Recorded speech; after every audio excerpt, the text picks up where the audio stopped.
Hi guys, and welcome to Brave Dog Training Online.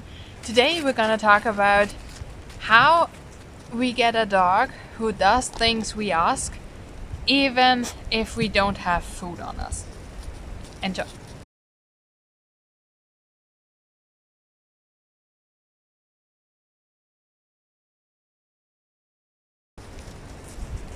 Alright, so this is a question I sometimes get in my behavior consultations. People come to me and they have experienced that their dogs only do things they want if they have a treat in hand. And this happens only if we make a mistake in training, and that is that we don't step away from luring. Luring is very useful in many things, and I wouldn't suggest losing it completely, but at some point in training we have to stop luring. So we have to stop using a treat in the front of the dog and just trying to get him to do anything like loose leash walking. So if we do that, it would look like something like this.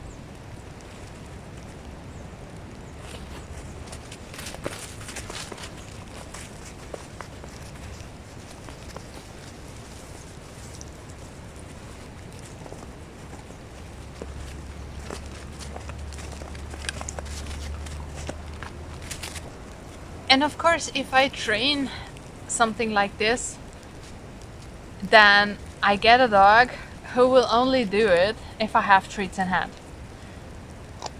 So what I have to do at some point is stop having a treat in my hand. And there are concerns that this also is an issue when I have food on me in general. So that the dog will only do things when there is a treat pouch or treats in the general area of my body. And what we can do very easily to avoid being dependent on that food is that we first use a marker signal, because the marker signal is telling our dog a reward is coming your way and not me reaching for a treat. And we can also vary rewards. So we can use anything the dog likes to do as a reward. We just have to name it. So for example, if she likes to get scratchies outside and she comes to me and I offer her my hand to scratch, she likes it. All right. She can also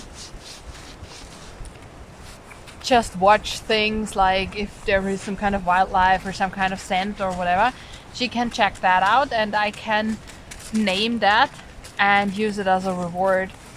Or I can use food. I can use food in very different ways. I can use some kind of toy. I can use play with me. Very, very different things we can use here. And that way the dog is a little bit kept guessing and will not depend as much on food. Of course, if we only ever reward with food and not use a marker signal, our dog will expect that because it's the context he has learned it in. So he has learned that whenever he needs to do stuff, there is food. Okay? And if we don't want that, we have to be a bit creative with our rewards and with using them. But that does not mean that we have to stop using treats at all or work with things like corrections and stuff. That's not necessary. We just have to be creative. And if you want to see how this looks like with a reactive dog, a reactive fearful dog, click the little bell and subscribe button, because this week we are gonna watch a video with a before and after with a reactive dog.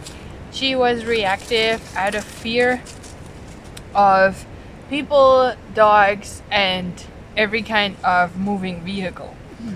So this is coming up this week, and I hope you enjoy. Have a lot of fun training, and we'll see each other next time. Bye!